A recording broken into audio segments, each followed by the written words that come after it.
Welcome to the Science of Parenting podcast, where we connect you with research-based information that fits your family. We'll talk about the realities of being a parent and how research can help guide our parenting decisions. I'm Mackenzie Johnson, parent of two littles with their own quirks, and I'm a parenting educator. And I'm Lori Haynes, parent of three in three different life stages, launched in college and in high school, and I am a parenting educator. And today we are going to continue through our Temperament series. We launched it in August. We're continuing all the way through November. And this week we're going to talk about how all of those traits, all 9 of them, we finally got through them. Yeah, we made it through the 9. We made it through the 9. How they all come together to form a pattern. And this week, we're going to specifically talk about just one pattern that the temperament gurus sometimes talk about as slow to warm or inhibited. And you might just know it as the shy temperament. But let's first talk about what temperament is and what temperament isn't, just as a reminder. So, temperament is the predisposition to how we react. It's always been there from the beginning. And some people ask us, well, how is this different from personality? Well, temperament is the foundation on which we build everything else. So it starts with our temperament. And think about those babies in the nursery. No one told this particular baby to cry loudly and this other particular baby over here to cry softly. They just did. And it's because of their genetics. And then what we do is we pile on top of temperament how we respond to the environment, how our families responded to us, our growth and development, and life experiences. And all of those things begin to add layers to form our personality. But temperament has always been there and it will always be there. Yes, and the research supports all of this. We talked a lot about Thomas and Chess as we went through those first 9 traits. And there's also Jim Cameron and his colleagues at Kaiser Permanente who have been doing this research for 30 plus years, right? They've followed thousands of kids' temperament profiles and, they kind of found these commonalities, right? Everybody's getting all 9 traits. It's just figuring out whether we got a little or whether we got a lot. And so as we think, again, Lori said these patterns, this shy or inhibited, those kinds of things we're going to dive into. But as we think about temperament, and there's so much good stuff out there. So we do have kind of a landing page on our website, scienceofparenting.org. So you can go there to find all the temperament resources, lots of stuff we've been talking about this season as we look at temperament. Yes. And to kick us off with our slow to warm or inhibited pattern, we reached out to a researcher who's been looking at this shy pattern for a number of years, and Mackenzie got to interview him. I did, and he had so much interesting, insight into this temperament pattern of kids that are slower to warm up. And, I can say as a parent myself of a child that has a slow to warm up temperament, it was just fascinating to hear from him. And yes, so willing to share the research and so many great examples. So Yes, Mackenzie had a great conversation with our researcher. Our researcher is Rob Coplan, and he is a professor, a developmental psychologist at Carleton University. And like we said earlier, he is a researcher looking at this exact set of temperament traits in terms of the shy pattern. So let's hear what he has to say about how we might define or describe this slow to warm up temperament. So, there are a lot of different terms that we use in the literature to refer to children who might be a little bit nervous or wary when they meet new people. So the classic, historical one would be like the slow to warm up child, which researchers Thomas and Chess often sort of talk about. And then more from the biological side, Jerome Kagan talked about the term behaviorally inhibited kids. For me, I tend to just use the word shy because I think it encompasses a lot of the characteristics that these different terms have in common. And I would define it differently depending on the age of the child. So for very young kids, shyness first tends to manifest as being scared of new things, like nervous or wary or hesitant in new situations, like meeting a new person or going into a new place.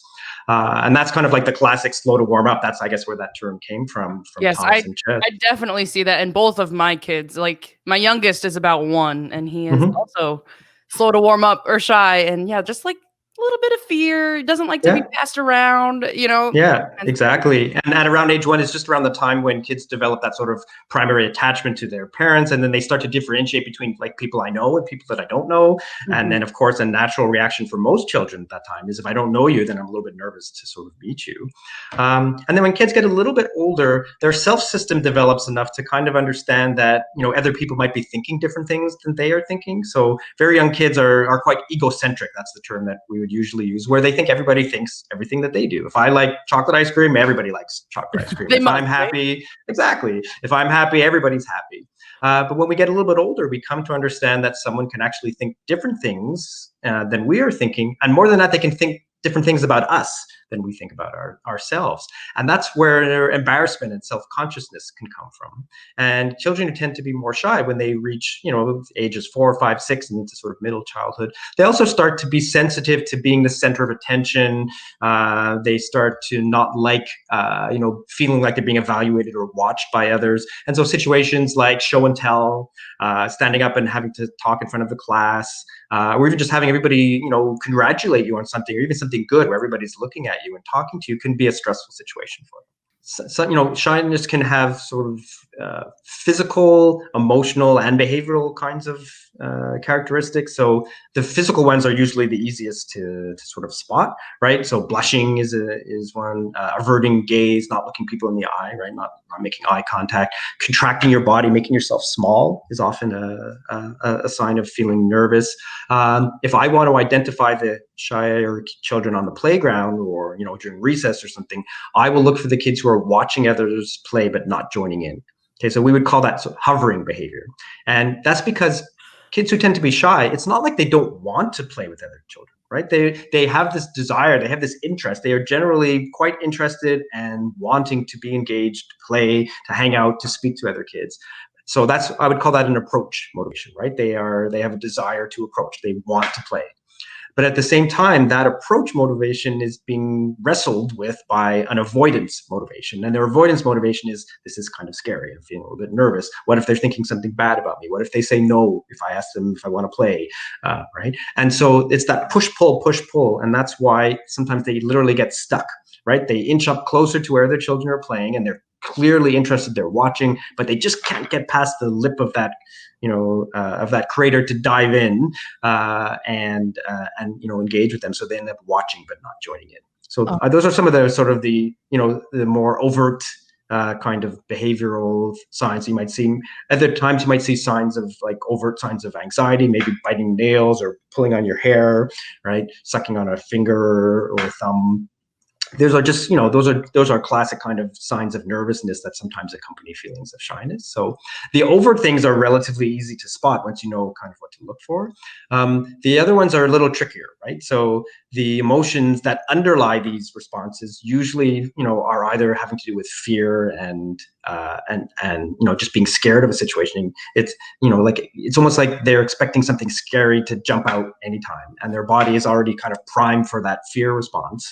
And that just has a lot to do with the way that shy children's nervous system is wired, right? There's pretty good research to suggest that there's a pretty strong biological basis, right? There's things that, we know from Temperament, these are things that you come into the world with, right? So for shy children, it's, for parents, I think a good metaphor would be they're kind of like a tightly coiled spring. So it's like their body is already coiled up and waiting for something to trigger it. So when something does trigger it, like off it goes, right? Then they have a very strong response to those kinds of stimulus, those kinds of things that might set. And what might set it off? Meeting a new person, being in a new situation, right? Being startled by something, right? So those kinds of feelings about fear, and then the other kinds of feelings are around. We be more related to feelings of anxiousness, and that's more like anticipating something bad that might happen, thinking about something bad that is going to happen, or thinking about something that happened and thinking that it was bad, right? So anxiety doesn't take place in the now. It's either ruminating about something that was in the past or, being nervous about something that's coming in the future. And so those kinds of feelings underlie these responses as well. And a lot of them are focused on self-presentation, being embarrassed, being self-conscious, being overly concerned what other people are thinking about you, and then assuming the worst, right? Jumping to conclusions about how people are thinking bad things about you, or don't like you, or are thinking negative things. And I think understanding that our like shy kids might be having those feelings of, yes, what are people thinking? I think really reinforces to me as a parent that I never want to shame this trait to them. Yes, I agree. Wow, what an in-depth understanding and description of this temperament trait, this temperament pattern. And I'm wondering, what stood out to you from what you heard him say?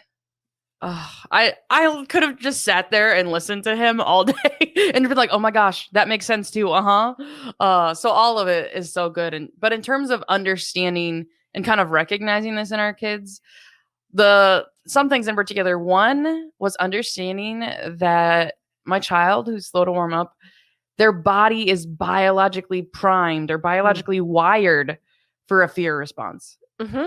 And I think there's this, like I've said, I'm pretty high approach. And so sometimes it's like, oh, come on. And so that opportunity to remember their body and their brain is wired this way. My child's not being difficult, that their body is primed for it. And then the other one that I was just like, oh my gosh, yes, of course. Him talking about that hovering behavior, how kids like creep up, not creep, that sounds bad, but they sit and wait next to other kids and they want to engage and they want to play, but they have trouble, getting to the next step of actually asking or getting involved. And so those things of like how their body and brain are wired, that's temperament, it's inborn. And then, yes, recognizing that hovering behavior of like, oh, I would like to play with them. I don't quite know how to ask. I just thought that was so interesting. What about you?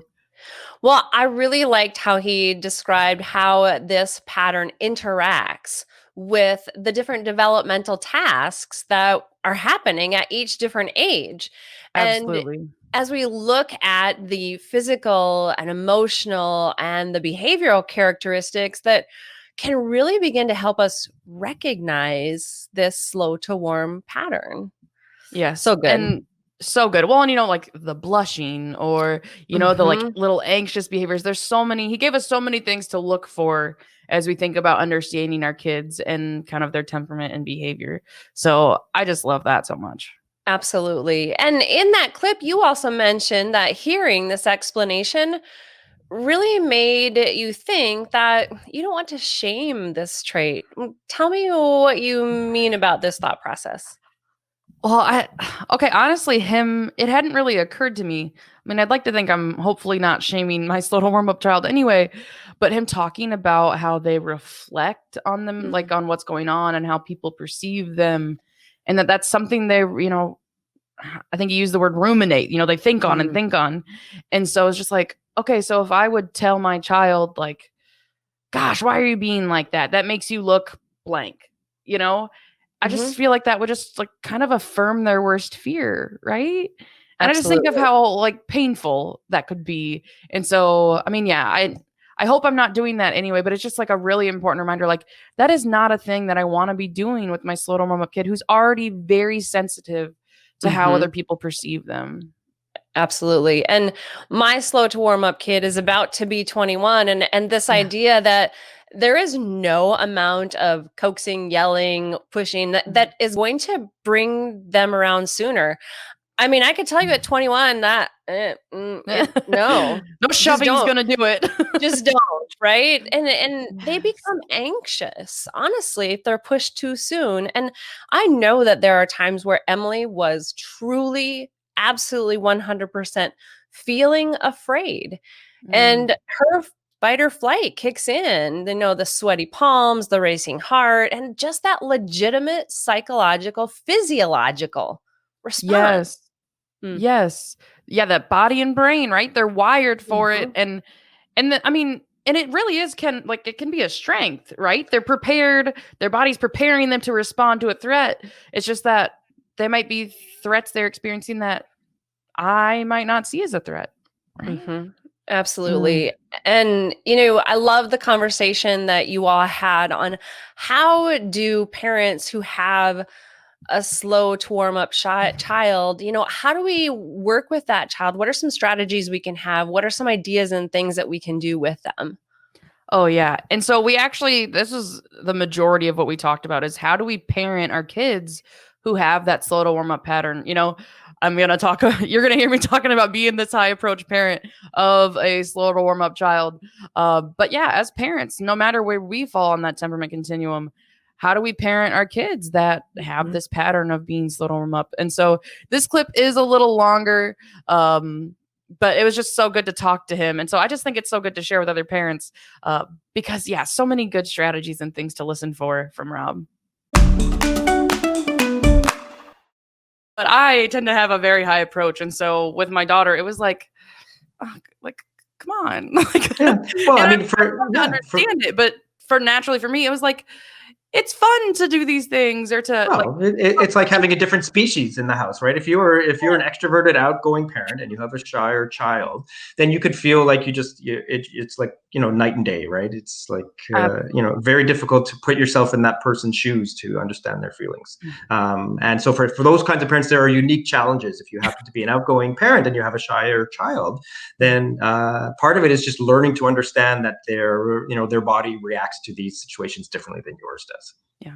And I think that point of it being this temperament being misinterpreted, especially, I mean, yeah, I'm fortunate that I have some of the knowledge I do about temperament. And so I understand my daughter's, when we get in a new situation, she's going to need some time, or when we're with new people, or even with familiar people sure. in a new place. But I do feel like sometimes other people, they think it's disrespectful, or they think it's a game, or they think it's attention getting. I'm like, her hiding behind my leg is not her trying to get your attention. It's the opposite. Yeah. So, I mean, and that's why, it can be really important for parents to be kind of like an advocate for their child when they tend to be shy, because other people may misinterpret that, or they may label it and end up sort of encouraging in that way. So, another sort of classic example is, you're with your 4-year-old child and you're in the park and you bump into a friend that but the child hasn't met before. And you say, you introduce your child. This is Emma. Emma, please say hello to, my friend Mary. And Emma buries her head in your knees. And then some parents will just say, oh, don't worry, she's shy, right?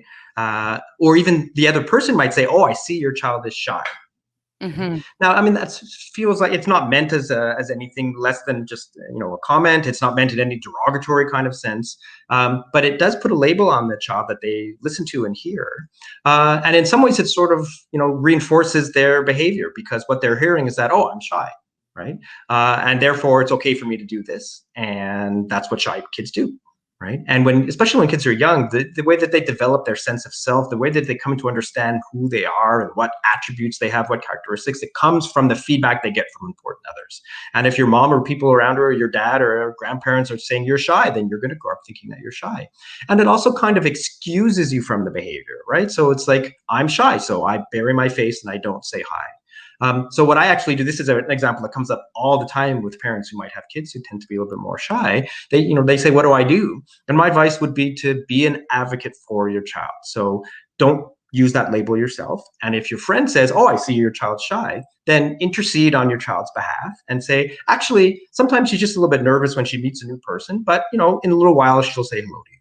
Okay. So that's the message that's sent to the child. I understand that this is a little bit stressful for you. It's okay to be scared. No problem to be a little bit nervous. I validate your feelings, right? Of course, kids have big feelings. It's really important for them to understand that parents understand and accept those feelings. But then at the same time, it kind of also establishes a bit of an expectation, right? So even though you're feeling a little bit scared, at some point, I think it's going to be okay for you to say hello. And if you're not okay to say hello, you can wave, you can give them a high five, you can bump fists, or these days, maybe bump elbows, right? And, it tells the child that your feelings are important, but at the same time, there are limits in terms of what, where the range of appropriate behaviors are even when you have those kinds of feelings.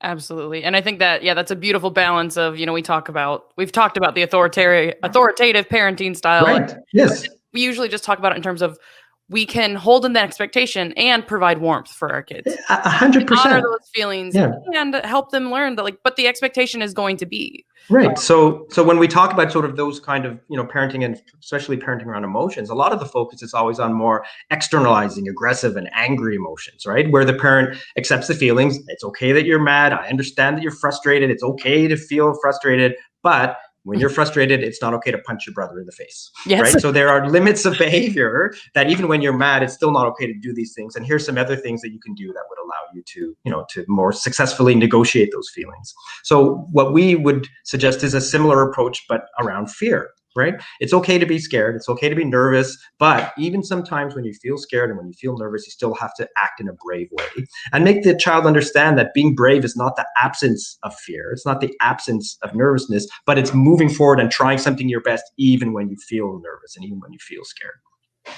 Oh, I love that. And I think that's just like such empowering. And that's something like I could say that to my child, Sometimes if you think about it, it feels very abstract, but like I could say, like, it's not that you're not going to feel scared. It's that we're going to choose to be brave. Like we're going to try these things. And I love that so much. Yeah. And I mean, and it's how much to push and under what circumstances to push. That's one of the biggest challenges for parents that have kids who tend to be shy, because there is no one right answer for any one right situation or any one child, right? It's a constant negotiation. It's a constant, I'm not going to say struggle, but it's a constant challenge to do that, because, some parents will push too hard, right? So the classic example I would use is going to a swimming pool, right? So you go to a swimming pool and your child says, I'm scared, I don't want to go in the water. And the parent who pushes too hard picks them up and throws them in the water. Right now, at this point, it's literally sink or swim, and the child is going to be so overwhelmed with being in the water and not having any skills or develop any strategies for what to do when they're in the water, that it's very possible that they're going to sink, and they can't really apply anything that they know because they're just overwhelmed, right? So that may do more damage than good. But then on the other hand, you might have a parent who's so concerned about sparing the child's feelings, never letting them get too upset, always making sure that they stay at an even keel. But when the child says, oh, I'm scared, I don't go in the pool. Okay, let's go home, and they never go back to the pool. Okay. Now, under both of those circumstances, the child never learns to swim.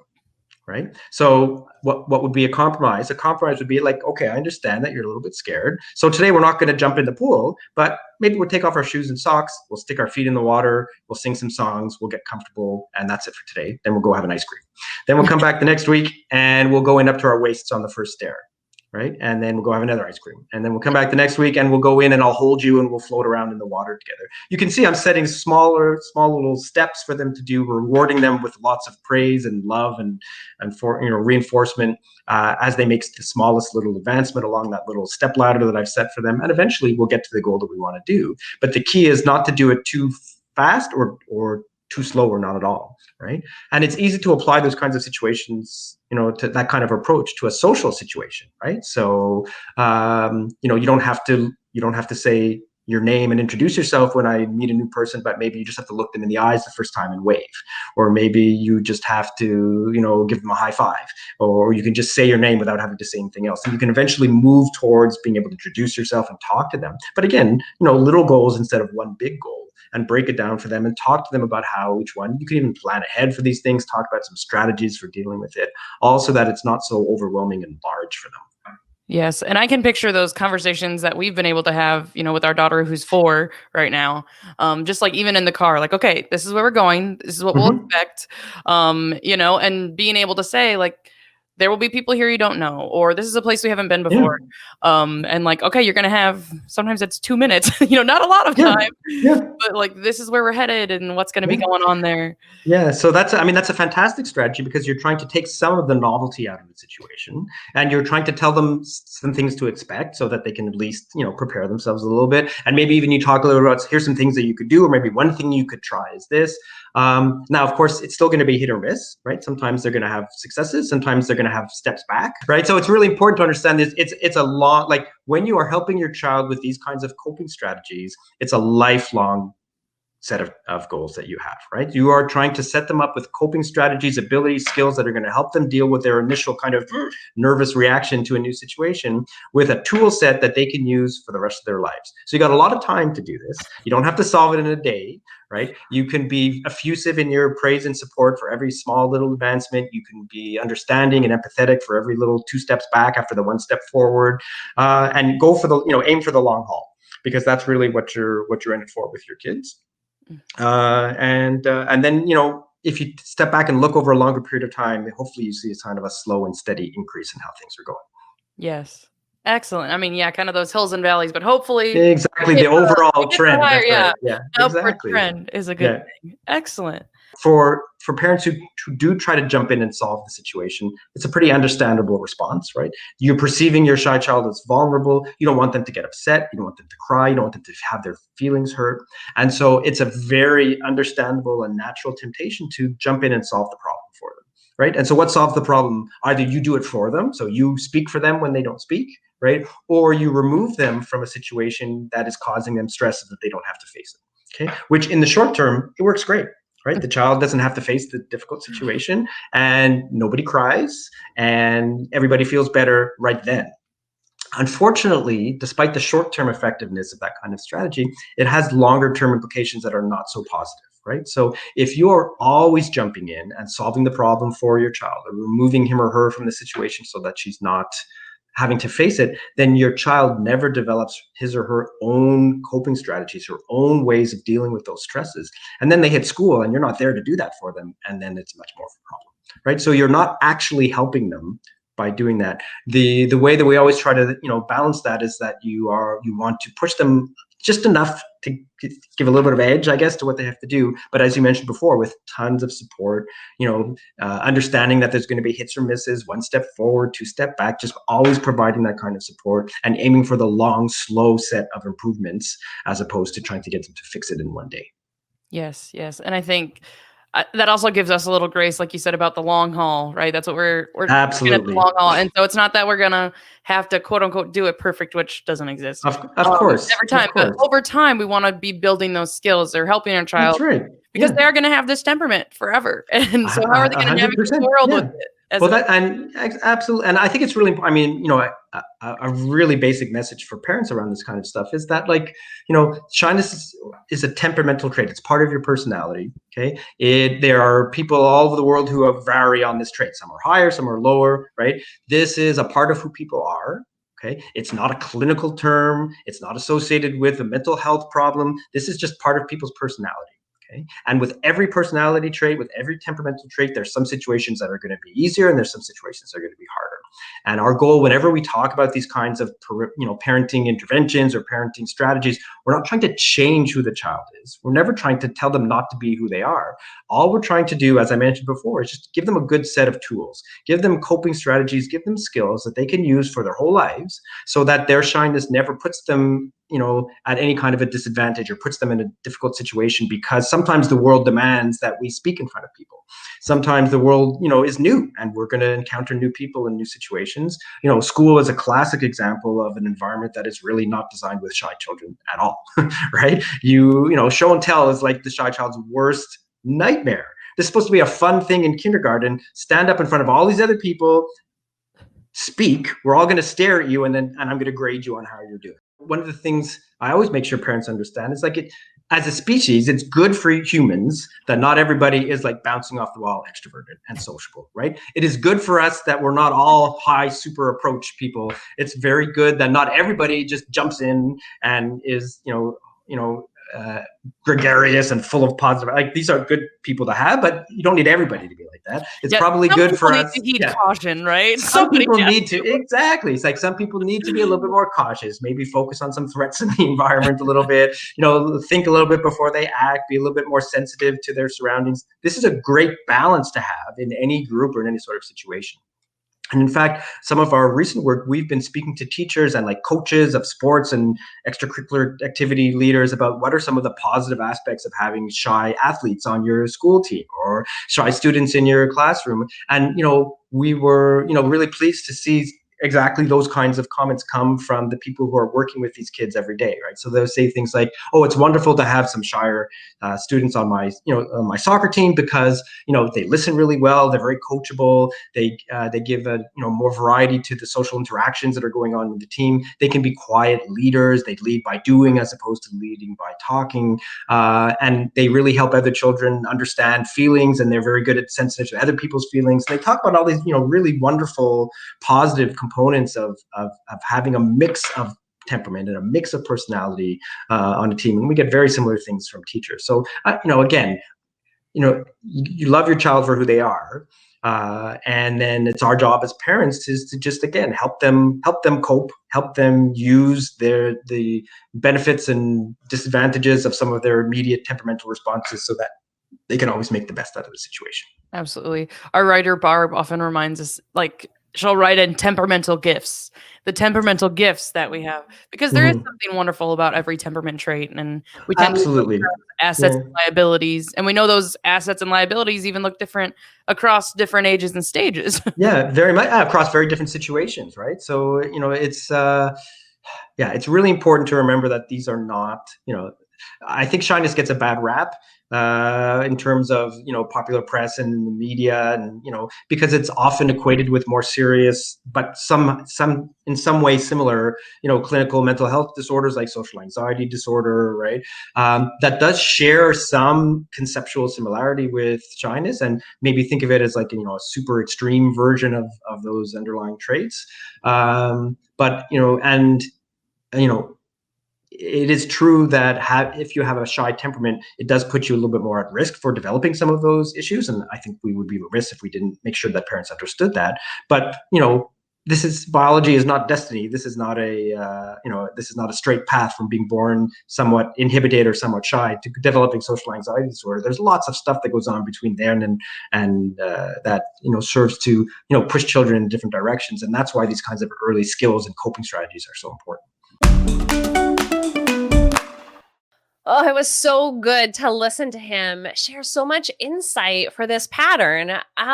Okay, can we just recap a little bit of what he shared? Because there were some really good things in there. So what stood out to you? Oh, man. Okay, so right off the bat, this idea of being able to advocate for my slow to warm up child, and even just saying something like, "Oh, if someone calls them shy, we want to," right? He said, we want to avoid that label, or we try not to call them shy ourselves. And so saying something like, "Oh, yep, they'll say hello in a few minutes. They just could use a little time to warm up." That's like a more empowering and allows us to advocate for our child a little bit. So I thought that advocating and avoiding for labeling right out the gate, he went with that. And I was like, yes, that is important. That sounds so important. What about you? That idea of validating feelings. And I think that as I look back through my daughter, her growth and development, and just validating and letting her know that, it is okay to be hesitant. And then there were times where I would say, it's okay to be hesitant, but we need to make sure that this happens, or we need to do this. And so validating those feelings while at the same time setting appropriate expectations of social situations. You know what? We're going to have to find a way to get in there and engage. Yes. Validating the feelings and holding the expectations, right? We're doing both. And then I actually think of when on my daughter's first day of school, she had been telling me beforehand that she was so nervous. And so when he said another strategy of encouraging them to be brave, it's not that you're not going to feel nervous, but that we're going to move forward anyway. And I was like, oh, okay, I've done that. All right, I'm doing okay. And so it was encouraging, helping them understand that being brave doesn't mean you're not nervous. And so it's okay, I can encourage her to be brave. I do that sometimes. That. Okay. I love that. And then that idea of breaking things into small steps. Yes. I love the swimming pool example so much. Yes. So much. Yes. And along with those small steps, really reinforcing and praising that tiny bit of progress.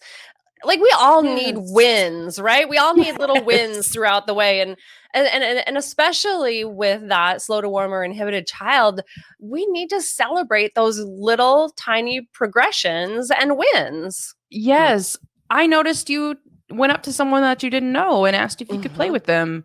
Or, yeah, I noticed that you were hanging out with so and so, or you went to so and so's house and you hadn't been there before. Or Mhm. there's all these opportunities along the way with our slow to warm up kids to celebrate the progress they've made, right? 3 years ago, they couldn't have done that, and now Mhm. they can. And I just think, yeah, totally with you on the celebrating. Oh, let Um, me tell you the amount of celebration we did when Emily would order her own drink at a restaurant, oh, yes. and then we would be able to order our own meal at the restaurant. I mean, those are Oh, huge celebrations, huge celebrations, absolutely. Oh, which drives right into that long, lifelong mindset and of goal setting. Okay, well, remember yes. how we broke this down ordering your drink at McDonald's into, you order the drink, Mhm. I'll order the food. And then that long-term goal of, okay, she's been working on a speech this week. Okay, how are you Yes. going to break that down and celebrate the fact that you're going to have to stand up in front of a room of people for 5 minutes? Oh, Oh, you're yeah. doing it. And yes, that lifelong goal, I think, also gives us room for grace as parents, right? It That does. even like, we're not quote unquote getting it right, kind of like Mhm. I said, in every single moment. It's that long-term upward trend. And so Absolutely. I just think that's so great. I just love that one. Absolutely. And it's hard for us as parents because sometimes we do with Mm, this particular pattern, I found that I wanted to solve Emily's problems. I oh, wanted to make this easy for her because there was a part of me that totally understood and I didn't want her to mm, be afraid and scared of things like maybe I had been. And I can't do that. Like I cannot always mm. solve the problem for her. Mm. Yes. And I think it is hard. We want good things for our kids. We don't want them to Mhm. feel pain or feel hurt or feel embarrassed. And so the temptation is, it's real to just like, oh, yep, they're Mhm. shy. So this is my child and da da da. And then you go about the situation, honestly, because it's easier. Like that is easier. Mhm. It's easier for me to 100%. do that than to Mhm. try to coax you through these multiple steps.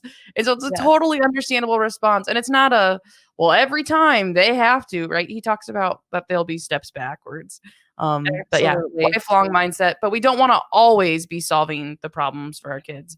And then one of the other Absolutely. things he said towards the end that that I just that biology is not destiny. Mhm. He talks about, yes, this is their temperament, but it doesn't necessarily mean they're always going to be shy and that they're never going to be able to speak in front of a group or never going to be able to order their own food or Mhm. any of those things.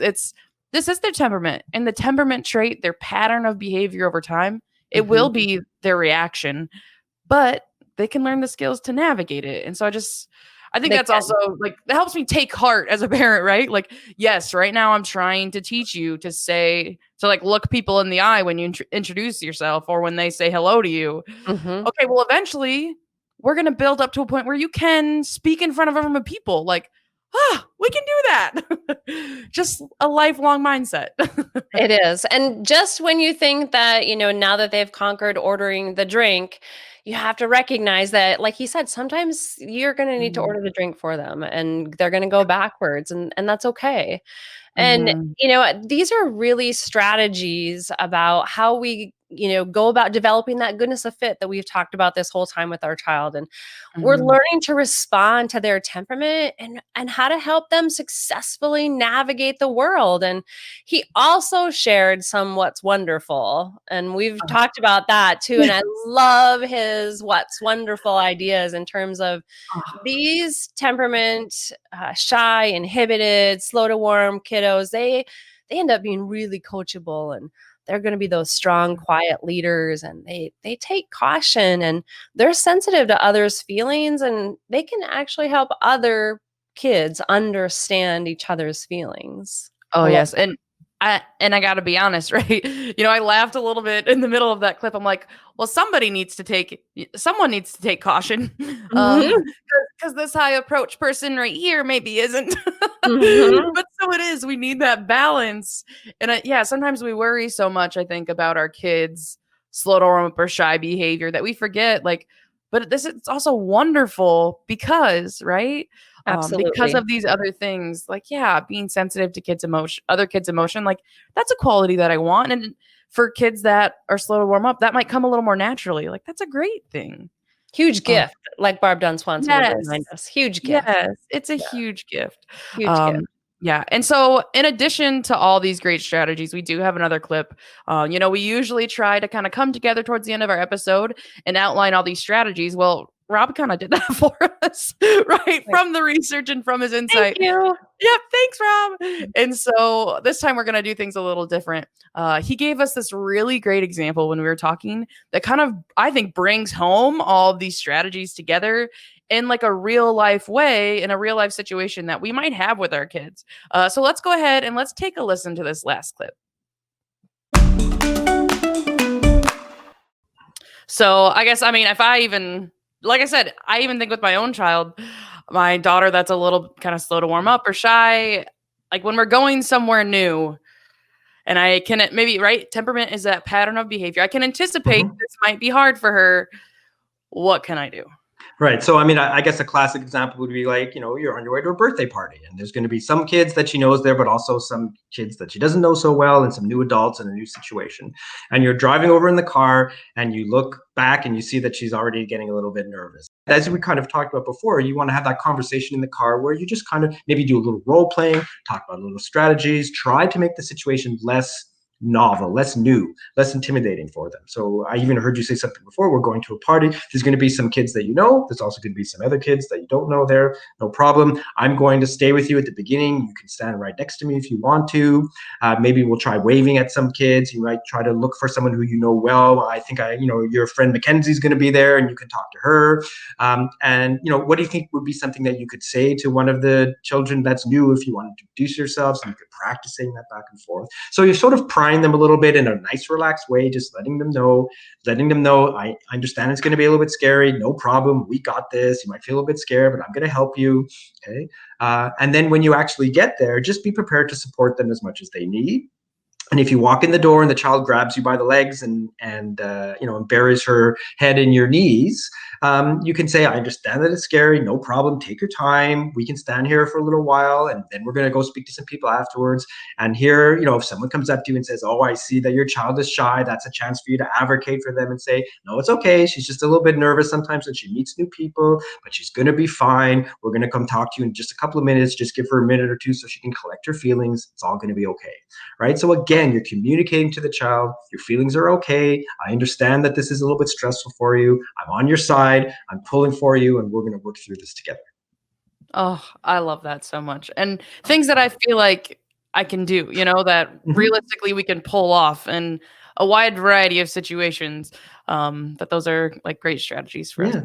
And then in the car ride home, it's a great time to have the conversation that says, I'm so proud of you. I know you were feeling a little bit scared, and I saw that you went over to Sally, who you didn't know before, and you stood next to her and you guys talked for a little bit. That was wonderful. That was so brave of you to do that. That was great. Like, pull out something, find the littlest something that they did well, and give them praise and tell them how brave they were and how much you loved them and how wonderful it was that they did that. Okay, he is so great. And giving us a real example of how these strategies might look in a real situation. And, even thinking with older kids, it's maybe not a birthday party, but maybe it's a family reunion, or maybe it's going to a prom or quinceanera or a big group meeting as a young adult. And maybe it's someone's house they haven't been to. And Yes. all of this. Oh, yes. I think all of the strategies he covered really do fit, from our little ones who are so shy, even maybe to say hi to grandma and grandpa, in a new place, all the way up to our kids who are in high school and older. So yeah, so many great strategies. And so to kind of wrap all of it back together, right? Rob kind of helped us describe and define some of the characteristics that we see. Oh goodness, some of the characteristics that we see in our shy or inhibited kids. And then he walked us through all those great strategies. And towards the end, he kind of gave some summarizing ideas that I just thought were great. And so as a parent with this temperament pattern, being able to encourage small steps forward while offering lots of praise and support, that's kind of a key takeaway that I thought I heard. And another one is that this temperament trait is a part of who they are. So we're going to accept who they are. We're not going to change it. we're just going to help them build the skills to navigate. So good to talk with Rob Coplan, and just honestly to take a look at this shy or inhibited pattern of temperament.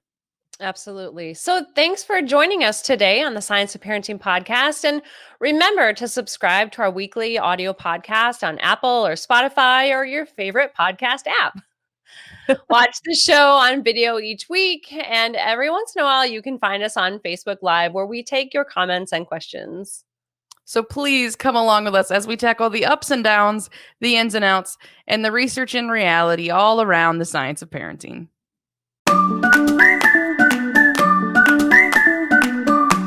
The Science of Parenting is a research-based education program hosted by Lori Haynes and Mackenzie Johnson, produced by Mackenzie DeYoung, with research and writing by Barbara Dunn Swanson. Send in questions and comments to parenting@iastate.edu and connect with us on Facebook and Twitter. This program is brought to you by Iowa State University Extension and Outreach. This institution is an equal opportunity provider. For the full non-discrimination statement or accommodation inquiries, go to www.extension.iastate.edu/diversity/ext.